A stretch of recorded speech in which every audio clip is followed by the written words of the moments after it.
ವಿಶೇಷವಾಗಿ ದೇಶಮುಖರನ್ನ ಬಹಳ ಸಮೀಪದಿಂದ ನೋಡಿದನು. 1979ರಲ್ಲಿ ಅವರು ಈ ಭಾಗದಿಂದ ಶಾಸಕರಾಗಿ ನನ್ನ ತಂದೆ ದಿವಂಗತ ವಿಶ್ವನಾಥ್ ಕತ್ತಿ ಅವರ ಜೊತೆಗೆ ಪ್ರಥಮ ಬಾರಿಗೆ ಅವರು ಆ ಒಂದು ವಿಧಾನಸಭೆಗೆ ಪ್ರವೇಶವನ್ನು ಮಾಡಿದರು. ಅದನಂತರ ನನ್ನ ತಂದೆ ದಿವಂಗತ ವಿಶ್ವನಾಥ್ ಕತ್ತಿ ಅವರು ಶಾಸಕರಾಗಿ 20 ದಿನಗಳಲ್ಲೇ ಅವರು ಹಾರ್ಟ್ ಅಟ್ಯಾಕ್ ಆಗಿ ವಿಧಾನಸಭೆಯಲ್ಲಿ ತೀರಿ ಹೋದ ನಂತರ ಅದರ ನಂತರ ನನ್ನ ಹಿರಿಯ ಸಹೋದರ ಆಗಿರ್ತಕ್ಕಂಥ ದಿವಂಗತ ಉಮೇಶನ ಕತ್ತಿಯವರು ಸಹಿತ ಇವತ್ತು ಶಾಸಕರಾಗಿ ದೇಶಮುಖ್ ಅವ್ರ ಜೊತೆ ಕೆಲಸ ಮಾಡಿದ್ದಾರೆ. ಅದರ ಜೊತೆಗೆ ಅದ ನಂತರದ ದಿನಮಾನಗಳಲ್ಲಿ ಎಸ್.ಎ. ಕಾಂತ ಅವ್ರ ಜೊತೆಗೂ ಸಹಿತ ದಿವಂಗತ ಉಮೇಶ್ ಕತ್ತಿಯವರು ಶಾಸಕರಾಗಿ ಕೆಲಸ ಮಾಡಿದ್ದಾರೆ. ಅದ ನಂತರ ಜೆ.ಎಸ್. ದೇಶಮುಖ್ ಅವರು ತೀರಿ ಹೋದ ನಂತರ ಆಯ್ಕೆಯಾಗಿ ಬಂದಿರತಕ್ಕಂಥ ತಾಯಿ ದೇಶಮುಖರ ಜೊತೆಗೆ ಉಮೇಶ್ ಕತ್ತಿಯವರು ಲೋಕೋಪಿ ಸಚಿವರಾಗಿ ಅವರು ಕೆಲಸ ಮಾಡಿದ್ದಾರೆ. ವಿಮಲಾಬಾಯಿ ದೇಶಮುಖ್ ಅವರು ಮಹಿಳಾ ಮತ್ತು ಮಕ್ಕಳ ಕಲ್ಯಾಣ ಸಚಿವರಾಗಿ ಕೆಲಸ ಮಾಡಿದ್ದಾರೆ. ಇವೆಲ್ಲರನ್ನು ಯಾಕೆ ಮೆಲುಕು ಹಾಕ್ತೀವಿ ಅಂತಂದ್ರೆ, ಕೈಯ ಬಾಯ ಸ್ವಚ್ಛದಂತ ಜನ ಇವತ್ತಿನ ದಿನಮಾನದಲ್ಲಿ ರಾಜಕಾರಣದಾಗ ಒಬ್ಬರು ಸಿಗಬಾರ್ದು. ದೀಪ ಹಚ್ಚಿ ಹುಡುಕ್ಯಾಡಬೇಕು.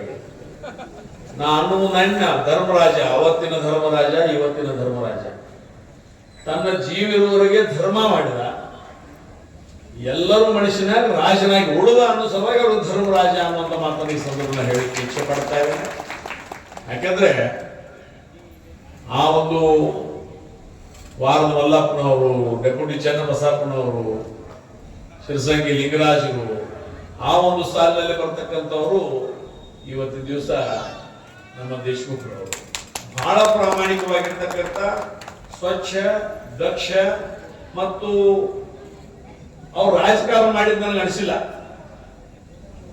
ರಾಜಕಾರಣ ಮಾಡಿದಂತ ಎಂದು ಅನಿಸಿಲ್ಲ ನನಗೆ. ಅವರು ಸಮಾಜಕಾರಣ ಮಾಡಿದ್ದಾರೆ. ಎಲ್ಲರನ್ನು ಸಮಾನವಾಗಿ ನೋಡುವಂತ, ವಿರುದ್ಧ ಓಟ್ ಹಾಕಿದ್ರು ಅವ್ರ ಕರೆದು ಮಾತಾಡಿಸುವಂತ ಒಂದು ವ್ಯವಸ್ಥೆ, ನನ್ನ ಬೆನ್ನ ಹತ್ತಿ ಓಟ್ ಹಾಕಿದ್ರು ಅವ್ರ ಕರೆದು ಮಾತಾಡುವಂತ ಒಂದು ವ್ಯವಸ್ಥೆ ದೇಶಮುಖರಲ್ಲಿ. ರಾಜಕಾರಣ ಅಂತಂದ್ರೆ ಇವತ್ತು ಒಂದು ಪಕ್ಷಕ್ಕೆ ಅನುಗುಣವಾಗಿ ನಮ್ಮ ಪಾರ್ಟಿ ಒಂದಷ್ಟೇ ಕೆಲಸ ಮಾಡೋದು, ಇನ್ನೊಂದು ಪಾರ್ಟಿ ಅಂತ ತುಳಿದು. ಆದ್ರೆ ದೇಶಮುಖರಲ್ಲಿ ಯಾವ ಭಾವನೆ ಇದ್ದಿರಲಿಲ್ಲ. ದೇಶಮುಖರು ರಾಜಕಾರಣ ಮಾಡಿದ್ರೆ ಸಮಾಜಕಾರಣ ಮಾಡಿದ್ರು. ಸಮಾಜಕಾರಣ ಮಾಡಿದ್ರೆ ಪರವಾಗಿದ್ದವ್ರನ್ನು ಒಂದೇ ದೃಷ್ಟಿಯಿಂದ ನೋಡಿದ್ರು, ವಿರೋಧವಾಗಿ ಮತ ಹಾಕಿದ್ರು ಸಹಿತ ಅವರು ಒಂದೇ ದೃಷ್ಟಿಯಿಂದ ನೋಡೋದ್ರ ಮುಖಾಂತರ ಇವತ್ತು ನಮ್ಮ ನಿಮ್ಮ ಮನದಲ್ಲಿ ಇವತ್ತು ದಿವಸ ದೇಶಮುಖರು ಇವತ್ತು ಭೂಮಿ ಮ್ಯಾಗ ಇವತ್ತು ಅವ್ರು ಇಲ್ಲ. ಅವರ ಆದರ್ಶ, ಅವ್ರ ಆಚಾರ, ಅವ್ರ ವಿಚಾರ, ಅವ್ರ ಮಾರ್ಗದರ್ಶನ, ಅವ್ರ ದಾನ, ಧರ್ಮ, ಪರೋಪಕಾರ, ಪ್ರಾಮಾಣಿಕತೆ, ಇದು ಇವತ್ತು ದಿವಸ ನಮ್ಮೆಲ್ಲರಿಗೆ ಒಂದು ಮಾರ್ಗದರ್ಶನ ಒಂದು ರೂಪದಲ್ಲಿ ಇವತ್ತು ಅವ್ರ ಭೂಮಿ ಮ್ಯಾಗೆ ಅದಾರೆ ಅನ್ನುವಂಥ ಭಾವನೆ ಇವತ್ತು ದಿವಸ ನಮ್ಮಲ್ಲಿ ಮೂಡಿ ಬರ್ತಾ ಇದೆ. ಈ ಮಾತನ್ನು ಯಾಕೆ ಹೇಳ್ತಾ ಇದ್ದೇನೆ ಅಂತಂದ್ರೆ, 1977ರಲ್ಲಿ ನಮ್ಮ ದೇಶದ ಪ್ರಧಾನಮಂತ್ರಿ ಆಗಿರ್ತಕ್ಕಂಥ ಮೊರಾರ್ಜಿ ದೇಸಾಯಿ ಒಂದು 2 ಸಲ ಅವ್ರಿಗೆ ಫೋನ್ ಮಾಡಿದ್ರು. ನನ್ನ ಮುಂದೆ ಹೇಳಿದ್ರು. ನಾನು ಬೆಂಗಳೂರಿಗೆ ಹೋದಾಗ, ನಮ್ಮ ಅಣ್ಣನ ಹೋದಾಗ ಇವ್ರ ಮೇಲೆ ಒಂದು 2-3 ಸಲ ಭೇಟಿಯಾಗಿದ್ದೆ. ಅವಾಗ ಇವರು ಒಳ್ಳೆಯತನ ಒಂದು ಗಮನದಲ್ಲಿ ಇಟ್ಕೊಂಡು, ದೇಶಮುಖರು ಅಂದ್ರೆ ಇವತ್ತು ದಿವಸ ರಾಮಕೃಷ್ಣ ಹೆಗಡೆ ಅವರ ಬಲಗೈ ಬಂಟರು, ಅದ್ರೂ 2 ಮಾತಿಲ್ಲ. ದಿವಂಗತ ವಿಶ್ವನಾಥ್ ಕತ್ತಿ ಅವರು ಸಹಿತ ರಾಮಕೃಷ್ಣ ಹೆಗಡೆ ಅವರ ಬಲಗೈ ಬಂಟರು. ಆದ್ರೆ ಆ ಒಂದು ಸಂದರ್ಭದಲ್ಲಿ ದೇಶಮುಖ್ ಅವರು ಒಂದು ವಿಷಯಕ್ಕೆ ನನ್ನ ಮುಂದೆ ಬಹಳ ಖೇದವನ್ನ ಮಾಡಿದ್ರು. ಯಾಕಂದ್ರೆ 1985ರಲ್ಲಿ ಈ ಭಾಗದಿಂದ ಲೋಕಸಭೆಗೆ ರಾಮಕೃಷ್ಣ ಹೆಗಡೆ ಅವರನ್ನ ಸ್ಪರ್ಧೆ ಮಾಡಿದ್ರು. ಅದ್ರ ಬಗ್ಗೆ ಬಹಳ ಖೇದಿತ್ತು. Ramakrishna Hegde is not a person of our country. Ramakrishna Hegde ಒಬ್ಬ ವ್ಯಕ್ತಿ ಅಲ್ಲ, ನಮ್ಮ ದೇಶದ ಒಂದು ಆಸ್ತಿ. ಅವನ ಆಯ್ಕೆ ಮಾಡಿ ನಾವು ಕೊಡಬೇಕಾಗಿತ್ತು. ಎಲ್ಲಿ ತಪ್ಪಿನಿ, ಹೆಂಗ ತಪ್ಪಿನಿ, ಯಾರಿಂದ ತಪ್ಪಾತು, ಕೆಲವಷ್ಟೇ ಮತಗಳಲ್ಲಿ ಅವರು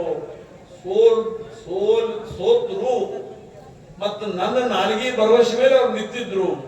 ಅದೊಂದು ಖೇದ ಬಹಳ ಐತಿ ಅನ್ನೋ ಮಾತನ್ನ ನನ್ನ ಮುಂದೆ ಒಂದು 2-3 ಸಲ ನನ್ನ ಮುಂದೆ ಹಂಚ್ಕೊಂಡಿದ್ದೆ. ಯಾಕಂದ್ರೆ ಇವತ್ತು ರಾಮಕೃಷ್ಣ ಹೆಗಡೆ ಅವರು ಆವತ್ತಿನ ದಿನಮಾನಗಳಲ್ಲಿ ಆಯ್ಕೆಯಾಗಿ ಹೋಗಿದ್ರೆ ಬಹುಶಃ ನಮ್ಮ ದಕ್ಷಿಣ ಭಾರತದ ಇನ್ನೊಬ್ಬ ಪ್ರಧಾನಮಂತ್ರಿಯಾಗಿ ನಾವು ಕಾಣ್ತಿದ್ದೀವಿ ಅನ್ನೋ ಮಾತನ್ನ ಈ ಸಂದರ್ಭದಲ್ಲಿ ನಾವು ನೆನೆಸಿಕೊಳ್ಬೇಕಾಗ್ತದೆ. ಅಂದ್ರೆ ಇವತ್ತು ನಮ್ಮ ಒಂದು ಸಣ್ಣ ತಪ್ಪು ಏನು ಮಾಡ್ತದೆ ಅನ್ನುವಂತ ಮಾತನ್ನ ಈ ಸಂದರ್ಭದಲ್ಲಿ ಹೇಳ್ತಾ ಇದ್ದೇನೆ. ಒಂದು ಮತದಾನದಾಗ ಏನು ಶಕ್ತಿ ಐತೆ ಅನ್ನೋದು ನಿಮ್ಗೆ ಯಾಕೆ ಗೊತ್ತಿಲ್ಲ. ಆವತ್ತಿನ ದಿನಮಾನಗಳಲ್ಲಿ ಆ ಲೋಕಸಭಾ ಮತಕ್ಷೇತ್ರದ ಜನ ದೇಶಮುಖ್ ಅವರ ಮಾರ್ಗದರ್ಶನದಲ್ಲಿ, ಹಿರಿಯರಾಗಿರ್ತಕ್ಕಂಥ ಕಾಂತಾ ಅವರ ಮಾರ್ಗದರ್ಶನದಲ್ಲಿ ರಾಮಕೃಷ್ಣ ಹೆಗಡೆ ಅವರನ್ನ ಲೋಕಸಭಾ ಸದಸ್ಯರಾಗಿ ಮಾಡಿದ್ರೆ ದೇಶದ ಚಿತ್ರಣವೇ ಬದಲಿರ್ತಿತ್ತು, 40 ವಾರದ ಚಿತ್ರಣವೂ ಬದಲಿರ್ತಿತ್ತು. ಇದು ಬಹಳ ಹೆಮ್ಮೆಯಿಂದ ನಾನು ಹೇಳ್ತಾ ಇದ್ದೀನಿ. 40 ಪವಾಡಗಳನ್ನ ಮಾಡಿರ್ತಕ್ಕಂಥ ಈ 40 ವಾರದಲ್ಲಿ ಮತ್ತೊಂದು ಪವಾಡ ಆಗ್ತಿತ್ತು. ಆದ್ರೆ ಅದು ದೇಶಮುಖರು ಬಹಳ ಅದನ್ನ ಮೆಚ್ಚಿಕೊಂಡಿದ್ರು. ಅದ ನಂತರ ಇದೀಗ ಅವರ ಧರ್ಮಪತ್ನಿಯವರು ಸಹಿತ ಆಯ್ಕೆಯಾಗಿ ಬಂದರು. JH ಪಾಟೀಲ್ ಒಂದು ಮಂತ್ರಿ ಮಂಡಲದಲ್ಲಿ ಅವರು ಮಂತ್ರಿಗಳಾಗಿದ್ರು. ನನ್ನ ಹಿರಿಯ ಸಹೋದರಾಗಿರ್ತಕ್ಕಂಥ ಉಮೇಶ್ ಕತ್ತಿ ಅವರು ಸಹಿತ ಲೋಕೋಪಯೋಗಿ ಸಚಿವರಾಗಿ, ಅವರ ಮಕ್ಕಳ ಮತ್ತು ಮಹಿಳಾ ಸಚಿವರಾಗಿ ಕೆಲಸ ಮಾಡಿದರು. ಜನತಾ ಪರಿವಾರದ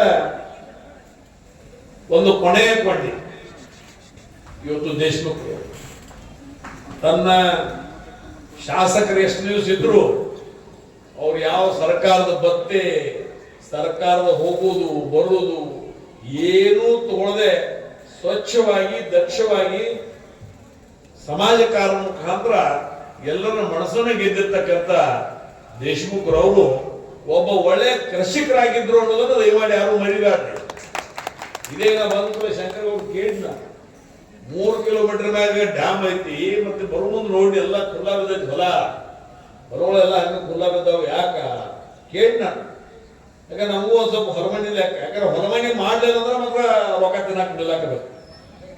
ಏನ್ ದಾದಲು ತಿನ್ನೋದು, ಮುಂಜಾನೆದು ಹೊರಮಂದಿ ಕುಡಿಸ ಬಿಡೋದು, ಆ ಪತ್ರಕ್ಕೆ ಇಟ್ಟು ಈ ಪತ್ರಕ್ಕೆ ಇಟ್ಟು ಫೋನ್ ಮಾಡಕ್ ಇಟ್ಟು ಬಂದು ಹೇಳಕ್ ಇಟ್ಟು ರೇಟ್ ಅದಾವ.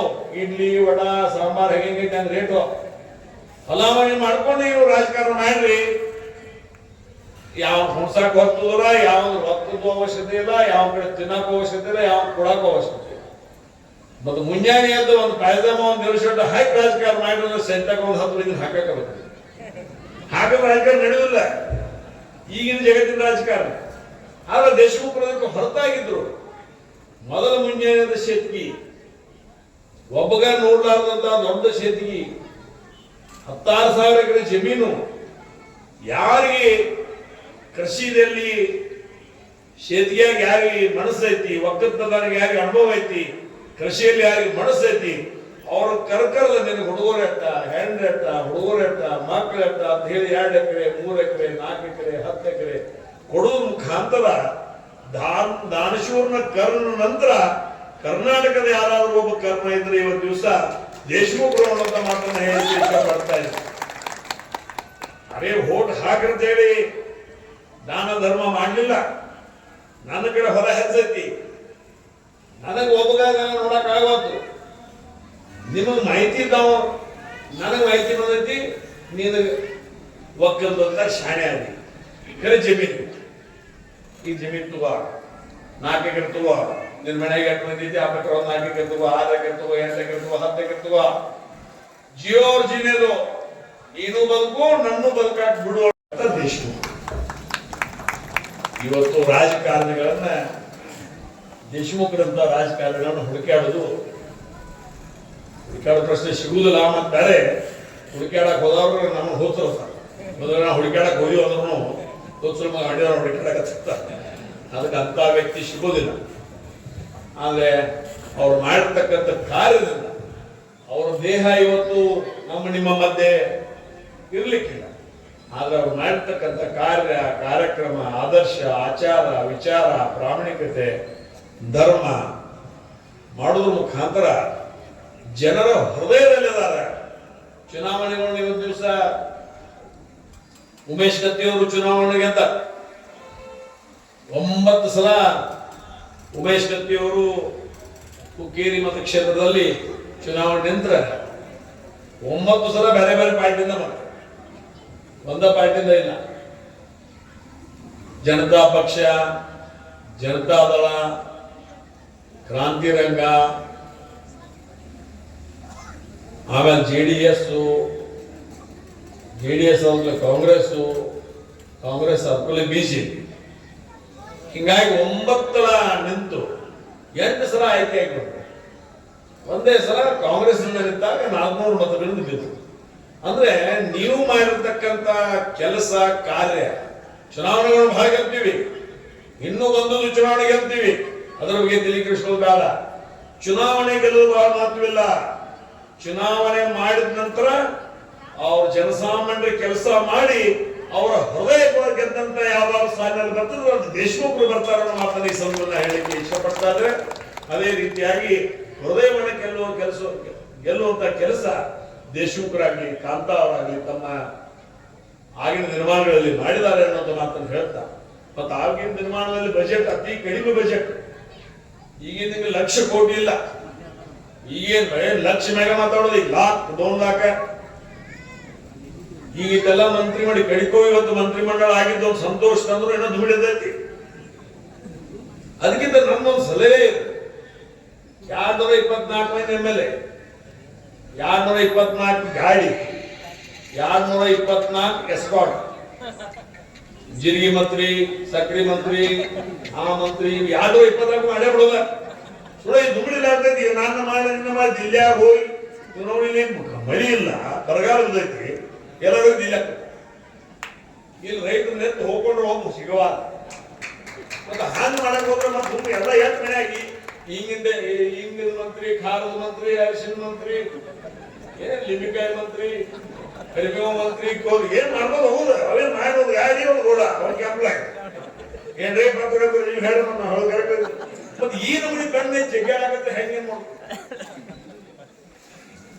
ನಮ್ಮ ಅಬಿಲಿಟಿ ಯಾವ ಶಕ್ತಿ ಎಷ್ಟೈತಿ ನೋಡಿ. ಅವಾಗ ಈಗ ಕಾರ್ಮಿಕ ಇಲಾಖೆ ಕಾರ್ಮಿಕ ಮಂತ್ರಿ ಇದ್ರು, ನಾವು ಸನಾವಣಿದ್ದ SK ಕಾಂತಾರವರು ಕಾರ್ಮಿಕ ಮಂತ್ರಿ ಆದಾಗ ಇಡೀ ಕರ್ನಾಟಕ ರಾಜ್ಯ ಹೆಮ್ಮೆ ಪಟ್ಟಿತ್ತು, ಇಡೀ ರಾಜ್ಯ ಹೆಮ್ಮೆ ಪಟ್ಟಿತ್ತು.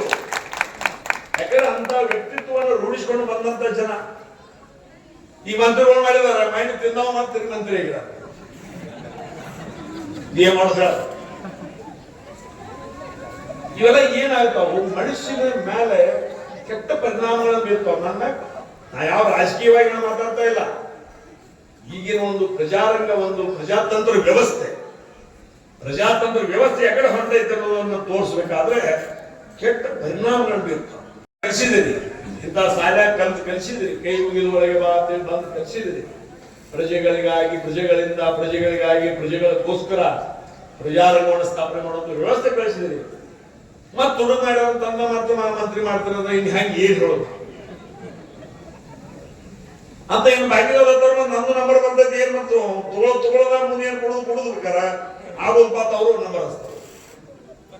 ಅದಕ್ಕೊಂದು ಸ್ಥಾನ ಮಾನ ಗೌರವಗಳಿಟ್ಟು ಇವತ್ತು ದಿವಸ ಮಂತ್ರಿ ಸ್ಥಾನಮಾನಗಳನ್ನು ಕೊಡಬೇಕು ಹೊರತು, ಇವತ್ತು ಜನ ಮೆಚ್ಚುವಂತ ಮಂತ್ರಿ ಮಂಡಲಗಳನ್ನು ಮಾಡಬೇಕು ಹೊರತು, ಇವತ್ತು ತಪ್ಪು ಮಾಡಿದವ್ರನ್ನೇ ತಿರುಗಿ ಯಾವುದೋ ಒಂದು ಕಾರಣ ಹಚ್ಚಿ ಇವತ್ತು ದಿವಸ ತಂದು ಮಂತ್ರಿ ಮಾಡ್ತಾರಂತಂದ್ರೆ ಅದು ಒಂದು ವ್ಯವಸ್ಥೆ, ಪ್ರಜಾರಂಗದ ಒಂದು ವ್ಯವಸ್ಥೆಗೆ, ಪ್ರಜಾತಂತ್ರದ ಒಂದು ವ್ಯವಸ್ಥೆಗೆ ಎಲ್ಲೋ ನಾವು ತಪ್ಪಾಕತ್ತಿದ್ದೀವಿ.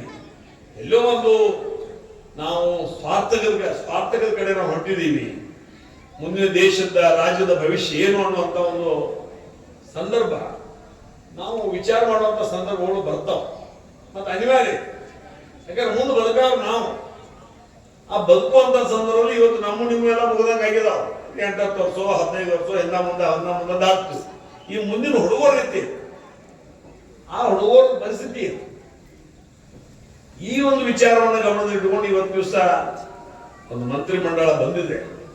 ರಾಜಕಾರಣ ಅಂದ್ರೆ ರಾಜಕಾರಣ ವ್ಯಕ್ತಿಗೆ ಸಂಬಂಧಪಟ್ಟಿರ್ತಕ್ಕಂಥ ಒಬ್ಬ ವ್ಯಕ್ತಿ, ಅವನ ಸ್ಮರಣೆ ದಿವಸ ಅವರಿಗೆ ಇವರಿಗೆ ಈಗ ನಾವು ತುಲನಾತ್ಮಕವಾಗಿ ನೋಡ್ತೇವೆ. ದೇಶಮುಖರು ಕಾಂತಾ ಅವರು ಹೆಂಗಿದ್ರು, ಈಗಿನ ಮಂತ್ರಿಗಳು ಹೆಂಗ್ ಅದಾರ ಅನ್ನೋದನ್ನ ತೂಕ ಮಾಡಿ ನೋಡಿದಾಗ ನಮ್ಗೆ ಗೊತ್ತಾಗ. ರಾಮಕೃಷ್ಣ ಹೆಗಡೆ ಅವರು ರಾಜೀನಾಮೆ ಕೊಟ್ಟರು, ಬರೇ ಫೋನ್ ಕದ್ದಾಲಿಕೆ ಪ್ರಕರಣಕ್ಕೆ ರಾಮಕೃಷ್ಣ ಹೆಗಡೆ ಅವರು ರಾಜೀನಾಮೆ ಕೊಟ್ಟರು. ಅಂದ್ರೆ ಮನಸ್ಸು ಒಪ್ಪಲಿಲ್ಲ ಅವ್ರದ್ದು. ನನ್ನ ಮ್ಯಾಗ ಒಂದು ಆರೋಪ ಮಾಡಿದ್ದಾರೆ, ನೀ ಫೋನ್ ತೊಡಗ್ಲಿಕ್ಕೆ ಕೇಳಿದೆ ಅಂತ ಹೇಳಿ. ಆ ಆರೋಪವನ್ನು ತಗೊಂಡು ನಾನು ಮಂತ್ರಿಯಾಗಿ ಮುಂದುವರಿಯಾಗಿಲ್ಲ. ಅದಕ್ಕೆ ನಾನು ರಾಜೀನಾಮೆ ಕೊಡ್ಬೇಕಂದ್ರೆ ರಾಜೀನಾಮೆ ಕೊಟ್ಟು ಗೌರ್ಮೆಂಟ್ ಅನ್ನು ವಿಸರ್ಜನೆ ಮಾಡಿದರು. ತಿರುಗಿ ಮತ್ತೆ ಅತಿ ಹೆಚ್ಚಿನ ಬಹುಮತದಿಂದ ಸರ್ಕಾರವನ್ನು ರಚನೆ ಮಾಡಿರ್ತಕ್ಕಂಥ ಶ್ರೇಯಸ್ಸು ರಾಮಕೃಷ್ಣ ಹೆಗಡೆ ಅಂತವ್ರಿಗೆ ಇವತ್ತು ಹೋಗ್ತದ ಅನ್ನೋ ಮಾತನ್ನ ಹೇಳಲಿಕ್ಕೆ ಇಚ್ಛೆ ಪಡ್ತಾ ಇದ್ದೆ. ತುಡುಗ್ ನೋಡೋದು ಹೆಗಡೆ ಹುಡುಗರು ನೋಡ್ತಾರೆ ಮಕ್ಕಳಿಗೆ. ಅವ ಅಲ್ಲಿರ್ತಾ ತುಡುಗ್ ಸುಳ್ಳು ಅವ ಅಲ್ಲಿರ್ತಾ, ಇವ್ರು ತುಡುಗ್ ಬಂದ ನೋಡಿ ಹಿಂಗೆ ನೋಡ್ತಾರೆ. ಈಗ ಅಂದ್ರೆ ಇವರೇ ಇರ್ತಾರೆ. ಈ ವೈರಿಗಳನ್ನ ಯಾರು ವೈರಿಗಳನ್ನ ಏನು ಹೊರಗಡೆ ಅಲ್ಲೇ ಬದಲು ಮೆಚ್ಚುವುದೇ ಇವರೇ. ಇದೇ ಒಬ್ಬ ಹುಡುಗ ಬಂದು ಹೇಳ್ದ, ಸಹೋದರ ಮಿತ್ರರು ಬಂದು ಹೇಳಿದ್ರು, ದೇಶಮುಖ್ ಮನೆತನ ಒಂದು ಕೂಡಿ ಬರಬೇಕು ರಾಜಕಾರಣದಾಗ. ಯಾಕಂದ್ರ ಈ ರಾಜಕಾರಣದಲ್ಲಿ ಕೆಲವೊಂದು ವಿಚಾರಗಳು, ಇವತ್ತು ವಿಚಾರಗಳು ಜೀನ್ಸ್ ಮುಖಾಂತರ ಬರ್ತಾವ, ಅವು ವಂಶಾವಳಿ ಮುಖಾಂತರ ರಕ್ತದಲ್ಲಿ ಬಂದಿರ್ತದೆ. ಒಬ್ಬರಲ್ಲಿ ವೈದ್ಯ ತಿನ್ನೋ ರಕ್ತ ಇರ್ತದೆ, ಒಬ್ಬರಿಗೆ ವೈದ್ಯ ತಿನ್ನಬಾರದು ಅನ್ನೋ ರಕ್ತ ಇರ್ತದೆ. ಆ ತಿನ್ನಬಾರದು ಅನ್ನೋದು ದಾನ ಧರ್ಮ ಪ್ರಾಮಾಣಿಕತೆ, ತಿನ್ನಬಾರದು ಅನ್ನೋಂಥ ಯಾವ್ದಾದ ರಕ್ತದ ಮಣಿತಾನ ಇದ್ರೆ ಅದು ದೇಶಮುಖ್ ಮಣಿತಾನ ಅನ್ನೋ ಮಾತನ್ನು ಸಹಿತ ಈ ಸಂದರ್ಭ ಹೇಳಿಕೆ ಇಚ್ಛೆ ಪಡ್ತಾ ಇದ್ದಾರೆ. ಅಂತ ಮಣಿತನದವ್ರು ಒಬ್ಬರು ಬರ್ರಿ, ಮತ್ ನಿಮ್ಮಲ್ಲಿ ದುಡಿಯೋಕೆ ಹೋಗ್ಕೊಂಡ್ರೆ ನಾನ್ ಟಿಕೆಟ್ ನಿನ್ ಟಿಕೆಟ್ ಯಾಕೆ ದುಮಿಡಿ ಆಗಬಾರ್ದು. ಈ ಮೈನದೆಲ್ಲ ಭಾಗ ಕೊಡುವ ಟಿಕೆಟ್ ತಗೊಂಡಾಗ ದುಮಿಡಿ ಆಗ್ತೋ ಎಲ್ಲರೂ ಕೂಡ. ಯಾಕಂದ್ರೆ ಜನ ನಿಮ್ಮನ್ನು ಬಯಸೈತಿ.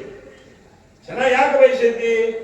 ದೇಶಮುಖರು ಮಾಡಿರ್ತಕ್ಕಂಥ ಕೆಲಸ, ಅವ್ರ ಧರ್ಮ ಪತ್ನಿ ಮಾಡಿರ್ತಕ್ಕಂಥ ಕೆಲಸ, ಆ ಭಾಗದಲ್ಲಿ ಆ ಟೈಮ್ನಲ್ಲಿ ಆಗಿರ್ತಕ್ಕಂಥ ಒಂದು ಆಗಿನ ಟೈಮ್ನಲ್ಲಿ ಆಗಿರ್ತಕ್ಕಂಥ ಅಭಿವೃದ್ಧಿ ಕಾರ್ಯ, ಇವೆಲ್ಲಗಳನ್ನು ಗಮನದಾಗ ಇಟ್ಕೊಂಡು ಇವತ್ತು ದೇಶಮುಖ್ ಮಾಡ್ತಾನೆ ಅದೊಬ್ಬರು ಬರಬೇಕು ಅನ್ನೋದು ಅಭಿಪ್ರಾಯ ವ್ಯಕ್ತಪಡಿಸಿದ್ದಾರೆ. ಆ ಒಂದು ನಿಟ್ಟಿನಲ್ಲಿ ಆ ಮನೆತನದವರು ಸಹಿತ ಇದ್ರ ಬಗ್ಗೆ ಚಿಂತನೆ ಮಾಡುವ ಮುಖಾಂತರ ಬರುವಂತಹ ದಿನಮಾನಗಳಲ್ಲಿ GS ದೇಶಮುಖರ, ದಿವಂಗತ GS ದೇಶಮುಖ್ ಅವರ ಅಥವಾ ದಿವಂಗತ ಅವರ ಧರ್ಮ ಪತ್ನಿ ವಿಮಲಾತಾಯಿ ದೇಶಮುಖ್ ಅವರ ಸ್ಥಾನಮಾನಗಳನ್ನು ತುಂಬುವಂತ ಕೆಲಸ ನಿಮ್ಮ ಮನೆತನದಿಂದ ಆಗಲಿ ಅನ್ನುವಂತ ಮಾತನ್ನು ಹೇಳ್ತಾ, ಇವತ್ತು ದಿವಸ ದೇಶಮುಖ್ ಅವರು 40 ವಾರದಾಗ ಎಷ್ಟು ಜನರ ಮನೆಯಾಗ ಫೋಟೋ ಅದಾವ, ಅಷ್ಟೇ ಫೋಟೋಗಳು ಇಡೀ ಕರ್ನಾಟಕ ರಾಜ್ಯದಲ್ಲಿ ಜನತಾ ಪರಿವಾರದ ಜನರ ಮನೆಗಳಾಗ ಅದಾವನ್ನು ಮಾತ್ರ ಸಹಿತ ಈ ಸಂದರ್ಭ ಹೇಳಲಿಕ್ಕೆ ನಾನು ಇಚ್ಛೆ ಪಡ್ತಾ, ಮಹಾನ್ ವ್ಯಕ್ತಿಯನ್ನ ನಾವು ತಿರುಗಿ ಪಡಿಬೇಕಾದ್ರೆ ಅದೇ ಮನೆತನ ಒಂದು ಕೂಡಿ ಬರೋದು ಬಹಳ ಅವಶ್ಯ ಅನ್ನೋ ಮಾತನ್ನ ಎಲ್ಲರ ಒಮ್ಮತದ ಮನಸ್ಸಿದೆ, ಆ ಮನಸ್ಸಿಗೆ ಸ್ಪಂದನೆ ಮಾಡುವಂತ ಕೆಲಸ ನಾವು ಮಾಡಬೇಕು ಅನ್ನುವಂತ ಮಾತನ್ನು ಹೇಳ್ತಾ, ಮತ್ತೆ ಆಗಿನ ನಿರ್ಮಾಣದ ದೇಶಮುಖರು ಕಾಂತಾರ ಅವರು ಇಲೆಕ್ಷನ್ ಮಾಡಿದಾರ, ಒಂದ 50,000 60,000 ಇಲೆಕ್ಷನ್ ಮಾಡಿದಾರ. ನಮ್ಮ ಅಪ್ಪನ ಇಲೆಕ್ಷನ್ ದಿವಂಗತ ವಿಶ್ವನಾಥ್ ಕತ್ತಿ ಇಲೆಕ್ಷನ್ 34,000 ಮಾಡಿದ್ರು. 34,000. ಈಗ 34,000 ಒಂದು ಓಣಿ ಸಾರೋದಿಲ್ಲ, ಒಂದು ಓಣಿಯಾಗ ಸಾರೋದಿಲ್ಲ. ಕಿಡಿಕಿಯಾಗಿದ್ದ ಕೈ ಬರ್ತಾವ, ಬಾಗಿಲಾಗಿನ ಕೈ ಬರ್ತಾವ, ಹಂಚಿನಾಗಿದ್ದ ಕೈ ಬರ್ತಾವ, ಹಿತ್ತಲ ಬಾಗಿಲಾಗಿನ ಕೈ ಬರ್ತಾವ. ಅವ್ ಯಾವ ಕೊಡಾಕ ಓಡಿ ಹೋಗ್ತಾ ಸುಲಭ ತಿರುಗಿ ಈ ನಮ್ನಿ ಕೈ ಬರೋದು ನನ್ನ ಜಗತ್ತಾರ ಇವರು ಅಂತ ಹೇಳಿ ಓಡಿ ಹೋಗ್ತಿದ್ದಾರೆ. ಅಂದ್ರೆ ಇವರು ಟೋಟಲ್ ಇಡೀ ಮತಕ್ಷೇತ್ರದ ಖರ್ಚು ಇವ್ರು ಹೇಳ್ತಿತ್ತು. ಕಾಂತಾ ಅವರು ಒಂದು 50,000 ರೂಪಾಯಿ ಮಾಡಿದ್ರು. ದೇಶಮುಖ್ ಸಾಹೇಬ್ರು ಅಂತ ರೊಕ್ಕ ಬಕ್ಕ ಅವಾಗ ಚಾ ಚುರುವರಿ ಮ್ಯಾಗ ನಾಳೆ ಎಲೆಕ್ಷನ್ ಸಂಜೆ ಮುಂದೆ ಬಿರುದ ಒಂದು ಗುಡ ರಾಸೋದ ಚಾ 40,000 ಅದ ಏನು ನಾನು ಮೊದಲನೇ ಎಲೆಕ್ಷನ್ 19,000, ಎರಡನೇ ಎಲೆಕ್ಷನ್ 40,000. ಮತ್ತೆ ಅವಾಗ ಭಾಳ ಅಂದ್ರೆ ಏನಿತ್ತು, ಒಂದು ಗುಡ ಹಸುರ ಒಬ್ರು ಯಾರ ಹಿರಿಯರು ಬರ್ತಿತ್ತು, ಊರಾಗಿನ ಹಿರಿಯರ್ಲಕ್ಕ ಇಂದಾರು ಓಟ್ ಹಾಕ್ರೋ ಮಾತು ಮುಗಿತ್ರಿ. ಚಾ ಚುಮ್ಮರಿ ತಿನ್ನುದ, ಕೈ ಜಾಡ್ಸೋದ, ಮುಂಜಾನೆ ಎದ್ದು ಓಟ್ ಹಾಕಿ ಬಂದಂತ ಹೇಳು. ಇಂಥ ಮಂದಿ ಇವ್ ನಮ್ಗೆ ಈಗ ಎಲ್ಲರ ಕಡೆ ಇಸ್ಕೊತಾರ. ಕಾಂಗ್ರೆಸ್ ಇಸ್ಕೋತಾರ, ಬಿಜೆಪಿನೂ ಇಸ್ಕೋತಾರ, JDS ಇಸ್ಕೋತಾರ, ಮುಸ್ಲಿಂ ಲೀಗ್ ಇಸ್ಕೋತಾರ, ಸ್ವತಂತ್ರ ನಿಂತಾಂಡ್ರು ಇಸ್ಕೋತಾರ. 5 ಮಂದಿ ಕಡೆ ಇಸ್ಕೊಂಡು ಹೋಗುದು ಮತ. ಅದ್ ಯಾವುದು ಏನು ಶಿವಾಯ. ಆದರೂ ಸಹಿತ ನಮ್ಮ ಜೀವ ಇರತಕ್ಕ ಈ ಪ್ರಾಮಾಣಿಕತೆ, ಧಾರ್ಮಿಕತೆ, ಈ ಒಂದು ವ್ಯವಸ್ಥೆ ಈ ಒಂದು ನಿರ್ಮಾಣಗಳಲ್ಲಿ ಉಳಿಬೇಕು. ಉಳಿಲಿಲ್ಲ ದಯಮಾಡಿ ನಾನು ಹಿಡ್ಕೊಂಡು ಹೇಳ್ತೇನೆ, ಬರುವಂತ ದಿನಮಾನಗಳಲ್ಲಿ ಚಲೋ ಮಂದಿ ರಾಜಕಾರಣದಾಗ ಬರುವುದಿಲ್ಲ. ಮತ್ತೆ ಯಾವ ಪೇನಿಗೆ ಒಯ್ದಿದ್ದಾರೋ ಅವ್ನು ತಂದು ನಡೆಸೋದು, ಫಲಾಮಣಿ ಮಾಡ್ಕೊಂಡು ಹೋಗ ಬಹಳ ಪೇನಿಗೆ ಒಯ್ದಿರ್ತಾವ. ಬ್ಯಾಡೋ ತಮ್ಮ ಗಪ್ ಮನೆಯಾಗಿರು, ಆ ಸರ ಹೇಳಿಲ್ಲ ನಾನು ಹೇಳಿ ಅಂತ ಈಗ ತಪಾಸಾಗತ್ತ ಮೇಲ್ ಮಗನ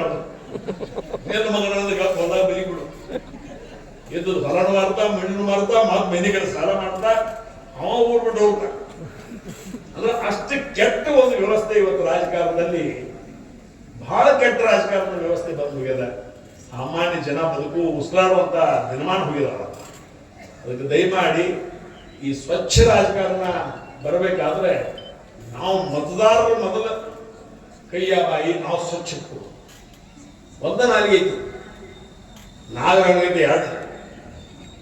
ಈಗೇನಾಗಿದಾವು ರೊಕ್ಕ ಕೊಡ್ತಾರ ಅಂದ್ಕೂಡಿ ರೊಕ್ಕ ಅವನಿಗೆ 5 ಮಂದಿ ಕಡೆ ಸಿಗ್ತಾವ, ಹೋಗ ಬಿಡದೈತ ಸಿಕ್ಕ ಒಂದ ಕಡೆ ಬಿಡ್ಬೇಕಲ್ಲ, 5 ಮಂದಿ ಕಡೆ ಸಿಗ್ತಾವ ಅಂದ್ಕೂಡ ಸಂಜೆ ಮುಂದೆ ಅವ್ನು 30 ಮುಂಜಾನೆ 30 ಮಧ್ಯಾಹ್ನ ಅವ್ನು 30 ರಾತ್ರಿ ಒಂದ್ ಕಡೆ ಅಲ್ಲಿ 30 ಮತ್ ಕೆಂಪು ಲೈಟ್ ಅಂಗಡಿ ಹೋಗಿ ಅಲ್ಲಿ ಹೋಗಿ 30 ಯಾವ್ಯಾವ ಎಲ್ಲಿ ಅಂತ ಬರ್ತಾರ ಗೊತ್ತಿಲ್ಲ.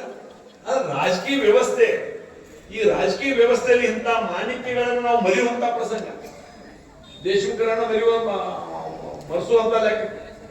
ಅದಕ್ಕೆ ದಯಮಾಡಿ ಸ್ವಚ್ಛ ದಕ್ಷ ರಾಜಕಾರಣ ಬರಲೇಬೇಕು. ಬರದೇ ಹೋದ್ರೆ ಈ ಸಮಾಜ ಆ ಸಮಾಜ ಈ ಸಮಾಜ ಅನ್ನಂಗಿಲ್ಲ, ಒಟ್ಟಾಗಿ ಇರ್ತಕ್ಕಂಥ 7 ಕೋಟಿಗಿಂತಲೂ ಹೆಚ್ಚು ಇರ್ತಕ್ಕಂಥ ಕರ್ನಾಟಕ ರಾಜ್ಯಕ್ಕೆ ಇದೊಂದು ಮುನ್ಸೂಚನೆ ಕೊಡ್ತಾ ಇದೆ. ನಾವು ಸ್ವಚ್ಛ ಆಗಿದ್ದು ಇನ್ನೊಬ್ರು ಸ್ವಚ್ಛ ಆಗಿರುವಂತ ಒಂದು ಪ್ರಯತ್ನವನ್ನು ನಾವು ನೀವೆಲ್ಲ ಕೂಡಿ ಮಾಡಬೇಕು. ಒಳ್ಳೆಯ ಒಂದು ರಾಜಕೀಯ ವ್ಯವಸ್ಥೆಯನ್ನು ನಾವು ಮಾಡಬೇಕು ಅನ್ನೋ ನಿಟ್ಟಿನಲ್ಲಿ ಇವತ್ತು ದೇಶಮುಖ್ ಅವ್ರ ನೆನಪು ಪದೇ ಪದೇ ಆಗ್ತದೆ. ಯಾಕಂದ್ರೆ ಬಹಳ ವಿಚಾರಗಳನ್ನ ಹೇಳಿದಾರೆ. ಅವರು ಎಷ್ಟು ಮನುಷ್ಯ ಹೆಚ್ಕೊಂಡ್ರು ರಾಮಕೃಷ್ಣ ಹೆಗಡೆ ಅವರು ಬಂದಾಗ ನಿಮ್ಮನ್ನ ಕರ್ಕೊಂಡೋಗಿ ನಿಲ್ಲಿಸ್ನಿ ಕೇಳಿವಿ, ನಿಮ್ಮನ್ನ ಕರ್ಕೊಂಡೋಗಿ ನಿಲ್ಲಿಸ್ನಿ, ಅದು ಅಷ್ಟು ಮನಸ್ಸ ಅವರು ಒಳಗಿಂದೊಳಗೆ ತಾಪಾಗ್ತದೆ. ಅಂತ ದಿನಮಾನಗಳನ್ನು ನೋಡಿರ್ತಕ್ಕಂಥ ದೇಶಮುಖ್ ಮನೆತನ ಇವತ್ತು ಅವರ ಮನೆತನದ ಒಂದು ಕುಡಿಯನ್ನು ಬಯಸ್ತದೆ. ಆ ನಿಟ್ಟಿನಲ್ಲಿ ಎಲ್ಲ ಈ ಭಾರತ ಹಿರಿಯರು ಕೂಡಿ ಅದಕ್ಕೆ ಒಳ್ಳೆಯ ಮಾರ್ಗದರ್ಶನ ಮಾಡಿ ಆ ಮನೆತನದ ಒಂದು ಕುಡಿಯನ್ನು ಮುಂದಿನ ನಿರ್ಮಾಣಗಳಲ್ಲಿ ರಾಜಕಾರಣಕ್ಕೆ ತರುವಲ್ಲಿ ಪ್ರಯತ್ನ ಮಾಡ್ರಿ ಅನ್ನೋದು ಮಾತನ್ನು ಹೇಳಿ, ಮತ್ತೆ ದೇಶಮುಖ ಇವತ್ತು ಕಾರ್ಯಕ್ರಮ ಹಂಗೆ ತೆರೆಯಾಕ ಬರ್ತಾರೆ. ಎಷ್ಟು ಮಂದಿ ದಾನ ಮಾಡಿದ್ರೆ ನನಗೂ ಲೆಕ್ಕಿಲ್ಲ, ನಿಮಗೂ ಲೆಕ್ಕಿಲ್ಲ. ಆ ದಾನ ಯಾರಿಗೆ ಮಾಡಿದ ಅವ್ರ ಕಾರ್ಯಕ್ರಮ ಕೇಳಿದ್ರು. ದಾನ ಈಗ ದೇಶಮುಖರು ದಾನ ಮಾಡಿದಾರ, ಒಂದು 4 ಎಕರೆನೋ 6 ಎಕರೆನೋ 10 ಏನೋ ದಾನ ಮಾಡಿದಾರು. ಆ ದಾನ ಮಾಡೋದ್ ಕರೆದ ಅವ್ರ ಕಡೆಯಿಂದ 4 ಮಾತಾಡ್ಸ್ಬೇಕು. ನಾವು ಆ ದೇಶಮುಖರು 4 ಇತ್ತು, 4 ಇದ್ದದ್ದು 10 ಮಾಡಿದನು, 10 ಇದ್ದು ಕೊಟ್ಟರು, 20 ಮಾಡಿದನು. ಏನಾಯ್ತದ ಅವ್ರ ಕಡೆಯಿಂದ ಮಾತಾಡಿಸಿದ ಜನರಿಗೆ ಸರಿಯಾಗಿ ತಿಳಿತದೆ. ಆ ಒಂದಿಲ್ಲ ಆ ದಾನ ಧರ್ಮವನ್ನು ಯಾರು ಪಡ್ಕೊಂಡಾರ ಅಂತವ್ರನ್ನ ಪ್ರತಿ ವರ್ಷ ಅವ್ರು 4 ಜನರು ಕರೆದು ಮಾತಾಡಿಸಿದ ಇನ್ನೂ ಹೆಚ್ಚಿನ ಒಂದು ಉಮೇದ, ಒಂದು ದೇಶಮುಖರ ಬಗ್ಗೆ ಅಭಿಮಾನ ಇನ್ನೂ ಎಲ್ಲ ರೈತರಲ್ಲಿ ಬರ್ತದ ಮಾತನ್ನು ಹೇಳ್ತಾ, ಇನ್ನೇ 3 ಕಿಲೋಮೀಟರ್ ಐತಿ. DCC ಬ್ಯಾಂಕ್ ಉಪಾಧ್ಯಕ್ಷರು ಬಂದು ಮಾತಾಡಿ ಹೋದ್ರು. ನಾನು ಬೆಳಗಾವಿ ಜಿಲ್ಲಾ ಮಧ್ಯವರ್ತಿ ಬ್ಯಾಂಕಿನ 43 ವರ್ಷದ DCC ಬ್ಯಾಂಕಿನ ನನ್ನ ಮದುವೆಗಿಂತ ಹೆಚ್ಚು ಅಲ್ಲಿ ಅದನ್ನ ನಾನು ಮದುವೆಯಾಗಿ ಈಗ 40 ವರ್ಷ ಆಗಿರ್ಬೇಕು. ಆದ್ರೆ ನಾ 18ನೇ ವಯಸ್ಸಿನಾಗ ಬೆಳಗಾವಿ ಜಿಲ್ಲಾ ಮಧ್ಯವರ್ತಿ ಬ್ಯಾಂಕಿನ ಡೈರೆಕ್ಟರ್ ಆಗಿ 10 ವರ್ಷ ಡೈರೆಕ್ಟರ್ ಆಗಿ 5 ವರ್ಷ ಉಪಾಧ್ಯಕ್ಷನಾಗಿ 27 ವರ್ಷ ಅಧ್ಯಕ್ಷನಾಗಿ ಕೆಲಸ ಮಾಡಿದ್ದಾನೆ. ಅವಾಗ ನಾ ಕೈಯಾಗ ಅಧ್ಯಕ್ಷ ಆಗಿ 1996ರಾಗ DCC ಬ್ಯಾಂಕ್ ಅಧಿಕಾರ ತಗೊಂಡಾಗ 544 ಕೋಟಿ ದುಡಿಯುವ ಬಂಡವಾಳ ಇತ್ತು. 2024ರಾಗ ನಾ ಬಿಡುವಾಗ ದುಡಿಯುವ ಬಂಡವಾಳ 6814 ಕೋಟಿ ಇತ್ತು. ಹೇಳುವಂತ ಉದ್ದೇಶ ಇದು 6000. ಇದು ಹೇಳುವಂತ ಉದ್ದೇಶ ಬೆಳಗಾವಿ ಜಿಲ್ಲೆ ಇವತ್ತು ಯಡಿಯೂರಪ್ಪನವರು, ಜಗದೀಶ್ ಶೆಟ್ಟರ್ ಅವರು,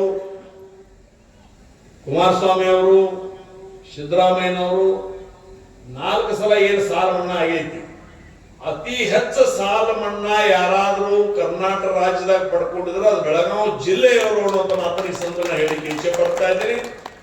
4,83,000 ರೈತರಿಗೆ 3,681 ಕೋಟಿ ರೂಪಾಯಿ ಅವ್ರ ಮನೆಗಳಿಗೆ ಮುಗಿಸುವಂತ ಕೆಲಸ ಬೆಳಗಾವಿ ಜಿಲ್ಲಾ ಮಧ್ಯವರ್ತಿ ಬ್ಯಾಂಕ್ ಮಾಡಿದ ಅನ್ನುವಂತ ಮಾತನ್ನು ಈ ಸಂದರ್ಭದಲ್ಲಿ ಹೇಳ್ತಾ, ಆದ್ರೆ 3,681 ಕೋಟಿ ಮುಗಿಸೈತಿ.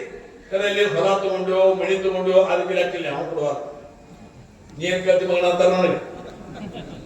3,681 ಕೋಟಿ ಮಣಿಗೆ ಬಂತು. ಏನ್ ಹೊಲ ತಗೊಂಡು ಮಣಿ ಕಟ್ಟಿದೆವು, ಬಾವಿ ತೆಗೆದೆವು, ಎತ್ತುಗಳು ತಂದೆವು, ಮಗಳ ಮದುವೆ ಮಾಡಿದೆವು, ಮಗಳಿಗೆ ಕಲಿಸಿದೆವು, ಹಳ್ಯಾಗ ಕಲಿಸಿದೆವು, ಸಾಲಿ ಕಟ್ಟಿದೆವು. ಕೇಳ್ರ ನೀನ್ ಕತ್ತಾರ ನಮಗ್ ಬಂದೈತಿ, ಸರ್ಕಾರ ಕೊಟ್ಟೈತಿ, ನಾವು ಮಗನ ಎಕ್ಸ್ಪೆಕ್ಟ್ ಹೇಳಿದೆವು. ನೀ ಏನ್ ಮಾಡವ ಏನ್ ನೋಡಿದಂತ ಮಂದಿತ್ತು. ಸರ್ಕಾರ ಅತಿವೃಷ್ಟಿ ಬಂದಾಗ, ಅನಾವೃಷ್ಟಿ ಬಂದಾಗ ನಿಮ್ ಜೊತೆಗೆ ಇದೀವಿ ಅಂತ ತಿಳಿದ್ರೆ 15,000, 25,000, 50,000, 1,00,000 ಮನ್ನಾ ಮಾಡಿರ್ತದೆ. ಅದು ಸದುಪಯೋಗ ಮಾಡುವಂತ ವಿಚಾರ ಈ ರೈತ ಬಾಂಧವರಲ್ಲಿ ಬರಬೇಕು. ಆ ಒಂದು ನಿಟ್ಟಿನಲ್ಲಿ ನಾವು ರೈತ ಬಾಂಧವರಲ್ಲಿ ನಾವು ಕೊಟ್ಟಂತ ತೆಗೆದುಕೊಂಡಂತ ಸಾಲವನ್ನ ಸದುಪಯೋಗ ಮಾಡ್ಕೊಂಡಾಗ ಮಾತ್ರ ಯಾವ ಎಲೆಕ್ಷನ್ ಆಗ ಕೊಡಾಕ್ ಬಂದ್ರೆ ನನಗೇನು ಅವಶ್ಯಕತೆ ಇಲ್ಲ, ಮುಂದಿನ ಮನೆಗೆ ಹೋಗುತ್ತೆ. ಯಾಕಂದ್ರೆ ದೇವರೆಲ್ಲ ಕೊಟ್ಟಿರ್ತಾರೆ. ಅವಾಗ ಖರೆ ಹೋಗಿ ಬರ್ತಾವ, ಅವಾಗ ಚಲೋ ಮಂದಿ ಹೋಗ್ಬೇಕು. ಚಲೋ ಮಂದಿ ಹೋಗ್ಬಿಟ್ಟಾಗ ಅವಾಗ ರಾಮರಾಜ್ಯ ಒಂದು ದಿವಸ ಸ್ಥಾಪನೆ ಆಗ್ತದೆ. ಈ ಒಂದು ಸಾಲದಲ್ಲಿ ದೇಶಮುಖರು ಬಂದಾಗ ನಾವು ಜೊತೆಯಾಗಿ ಆ ಸಲ ಬೆಂಗಳೂರಿಗೆ ಹೋದಾಗ ಅವರಲ್ಲಿ ಸಂಪರ್ಕ ಬಂದಿದ್ದೀವಿ. ಆದ್ರೆ ಇವತ್ತು 40 ವಾರ್ಡ್ ನೋಡ್ಬೇಕಂತ ಹೇಳಿ ಇಲ್ಲಿ 40 ವಾರ್ಡ್ ನಾನು ಸೊಸಿನೂ ಇಲ್ಲೇಕನೆ ಕರೆ ನಾ ಇವ್ರಿಗೆ ಬಂದಿಲ್ಲ. ನನ್ನ ಮಗ ಆಟ ನೋಡಕ್ ಬಂದಿದ್ದ ಅಂತಂದು ಪಟ್ಟಣ ಶೆಟ್ರ್ ಅವ್ರ ಅಡ್ಡಾಸ ಇಲ್ಲಿ ಸೊಸಿನ ಮಾಡ್ಕೊಂಡಿದ್ದಾರೆ.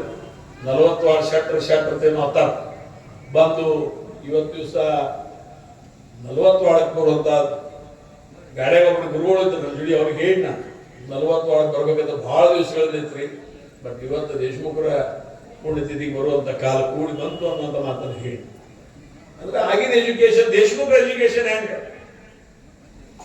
ದೇಶಮುಖರ ಎಜುಕೇಶನ್ ಕಾಂತಾವ್ರ ಎಜುಕೇಶನ್ ಹೆಂಗಪ್ಪ ಅಂತಂದ್ರೆ ಒಂದು ಮುದುಕಿತ್ತು. ಇದು ಖಂಡಾಪಟಿ ಕೆಟ್ಟ ಬೆಳಿತಾನ, ಸಸಿಗೆ ಮಕ್ಕಳಾಗಿದೆ. ಖಂಡಾಪಟಿ ಕೆಟ್ಟ ಬೆಳತಾನ, ಸಸಿಗೆ ಮಕ್ಕಳಾಗಿಲ್ಲ, ಕಣ್ಣು ಹೋಗಿ ಮುದುಕಿ ಕಾಣುದು. ಈ ಮುದುಕಿ ದಿನ ಮುಂಜಾನೆ ಶಿವ ಅದು ಒಟ್ಟ ಪರಮೇಶ್ವರನ ಕಪ್ಪು ಉಂಡು ಕೊಡತ್ರಿ. ಅದು ಶೀಟಿಗೆ ಅದು ಪರಮೇಶ್ವರನ್ ಬಂದ ಎತ್ತರ ಕಾಲ ಆಗತ್ತಿದ್ದೀವಿ ನೋಡಾಗ 10 ವರ್ಷ ಆದ ಬರೇ ಶಿವ ಅದು ಏನ್ ಮಾಡಕ ಪ್ರತ್ಯಕ್ಷ ಆದ ಬಂದ ಪ್ರತ್ಯಕ್ಷ ಆದ ಎಷ್ಟು ಕಾಲ ಆಗಿದ್ದೀರ ಮುದುಕಿ ಏನ್ ವೈದ್ಯ ಕೇಳಿದೆ. ವೈದ್ಯರು ವೈಪ ಅದೇನಿಲ್ಲ, ಖರೆ ನಮ್ಮ ಕೆಲಸ ಹೇಳಾಕದ್ದು ಏನ್ ಹೇಳಲ್ಲ ನೋಡ. ಬಡತನ ಒಂದೈತಿ, ಮುಂದ ನನ್ನ ಮಕ್ಕಳಾಗಿಲ್ಲ, ನನ್ನ ಕಣ್ಣು ಅದು ಕಾಣೋದು ಹೆಂಗ ಮಾಡ. ಅವ ಅಂದ 3ರೊಳಗೆ ಯಾವ್ದು ಬೇಕಮ್ಮ, ನೀ 3 ಬೇಡ, ಇಲ್ಲಿ ಬುದ್ಧಿಗೆ ಬಂದಿಲ್ಲ. ಒಬ್ಬರು ಬಂದ ಒಂದು ಟಿಕೆಟ್ ಒಬ್ಬ ಮನುಷ್ಯ, ಅದು 3ರಾಗಿ ಎಲ್ಲರೂ ಒಬ್ಬ ಒಂದಂತೇಳಿ ಬಂದಾನ. ನೀವು ಒಂದು ಕೇಳ ಬುದ್ಧಿಗೆಟ್ಟು ಹರಾಮ್ ಬರುತ್ತು, ಬುದ್ಧಿಗೆಟ್ಟು ಹರೇ ನಿಮ್ಗೆ ನಾನು ನಿಮ್ಗೆ ಹರಾಮ್ ಬರುತ್ತ ಹಂಗಿತ್ತ ಅಂತ. ನನ್ನ ಮೊಮ್ಮಕ್ಕಳು ಬಂಗಾರ ತಾಣದಾಗ ಉಣ್ಣು ನಾನ್ ನೋಡ್ಬೇಕಂದೈತಿ. ಅವನು ಪರಮೇಶ್ವರ ಹಂಗೆ ಬರ್ಕೋಣ ಮುದುಕಿದಂತೇಳಿ. ಹಂಗ ಕಾಂತಾವ್ರ ಎಜುಕೇಶನ್ ಮತ್ತು ದೇಶಮುಖರ ಎಜುಕೇಶನ್ ಅಂದ್ರೆ ಈಗ ಒಂದ ಬರ್ತಿಗೆ 3 ಜಳದ ಒಂದ ಬಡ್ತ ಹಾಕಿದ್ದೆ. ಪರಮೇಶ್ವರ್ 3ರಾಗ ಒಂದು ಕೇಳ ನಾವು 3 ಕಟ್ಟದು. ಬಡತನ ಬಂಗಾರ ತಾಟ ಬಡತನ ಹೋದಂಗಾತು. ಬಂಗಾರ ತಾಟ್ನ್ಯಾಗ ನನ್ನ ಮೊಮ್ಮಕ್ಕಳು ಉಣ್ಬೇಕು ಅಂದ್ರೆ ಮೊಮ್ಮಕ್ಕಳಾದಂಗಾತು. ಅವು ಯಾರು ನಾ ಕಂಡದ್ ನೋಡು, ನನ್ನ 3 ಕಂಡಿದ್ರು ಹುದ್ದಾದ ಪರಮೇಶ್ವರ್ ಹುದ್ದಾಗಿ ಹೋದ. ನಾ ಸೃಷ್ಟಿ ಮಾಡಿದ್ದ, ನಾ ಸೃಷ್ಟಿಕರ್ತ, ತ್ರಿಲೋಕ ಸೃಷ್ಟಿಕರ್ತ ನಾ ಸೃಷ್ಟಿ ಮಾಡಿದ್ರೆ ಇಂತಾಗಿರೋದು ಅವು ಒಂದ ಬಡದಿ ಕಲ್ತು ಮುದುಕಿ ಅಂತ ಹೇಳಿ. ಅದ್ರ ಉದ್ದೇಶ ಆಗಿನ ಒಂದು ದಿನಮಾನದಾಗ ಮುಡಿಯಾಗಿನ ಜನ್ಮ ಮಾಡ್ತಿರು, ಮುಡಿಯಾಗಿನ ಮಾತು ಹೇಳ್ತಿರು, ಮುಡಿಯಾಗಿನ ಜಗತ್ತು ಹೇಳ್ತಿರು, ಮುಡಿಯಾಗಿನ ನಮ್ಮ ಮನೆತನದ ಭವಿಷ್ಯ ಕಟ್ಕೋತಿರು. ಆದ್ರೆ ಈಗೆಲ್ಲ ಅಗಿಸಿ ಬಂದು ಹೊಂಟೈತಿ, ಅಂಗಳಕ್ಕೆ ಬಂದು ಹೊಂಟೈತಿ ಅನ್ನೋ ಮಾತನ್ನು ಹೇಳುವುದಾಗಿ ಇದನ್ನ ಒಂದನೇಕಾಗಿ ಮಾಡಿ ಹೇಳುವಂತ ಪ್ರಯತ್ನ ಮಾಡಿದಾನ. ಒಟ್ಟಾರೆಯಾಗಿ ಅವಾಗಿಂದ ಹೇಳಿದ ದೂರದಿಂದ ಬಂದಿದಾತೆ, ದೂರಿಂದ ಬಂದಿದ ಪ್ರೀತಿ ಇದ್ರೆ ಯಾವುದೂ ದೂರ ಅನ್ಸಂಗಿಲ್ಲ. ದೇಶಮುಖರ ಮ್ಯಾಗ ನಾನು ನೀವೇನು ಪ್ರೀತಿ ಇದ್ರೆ ಅದಕ್ಕಿಂತ 10 ಪಟ್ಟು ಪ್ರೀತಿ ಇದ್ದಾವ. ನಾನು ಒಬ್ಬ ಕಾಂತ ಅವ್ರ ಮ್ಯಾಗೂ ನಾ ಪ್ರೀತಿ ಇದ್ದಾರೆ, ನಾನು ಒಬ್ಬ. ಆ ಒಂದು ನಿಟ್ಟಿನಲ್ಲಿ ನೀವು ಪ್ರೀತಿಯಿಂದ ಕರೆದಿದ್ದೀರಿ, ಅಷ್ಟೇ ಪ್ರೀತಿಯಿಂದ ಬಂದಿದ್ದನು. ನೀವು ಮಾಡಿರ್ತಕ್ಕಂಥ ಆತಿಥ್ಯವನ್ನು ಸ್ವೀಕಾರ ಮಾಡಿದನು. ಈಗ ಉತ್ತರೋತ್ತರಾಗಿ ಬರುವಂತಹ ದಿನಮಾನಗಳಲ್ಲಿ ದೇಶಮುಖರ ನೆನಪಿನಲ್ಲಿ ಇನ್ನೂ ಹೆಚ್ಚಿನ ಕಾರ್ಯ ಕೆಲಸ ಅವರಂತೆ ನಡೀಲಿ ಅಂತ ಆ ದಯಾನಂದಲ್ಲಿ ಪ್ರಾರ್ಥನೆ ಮಾಡಿಕೊಂಡು ನನ್ನನ್ನು ಕರೆದು 4 ವಿಚಾರಗಳನ್ನ ಹಂಚಿಕೊಳ್ಳಿಕ್ಕೆ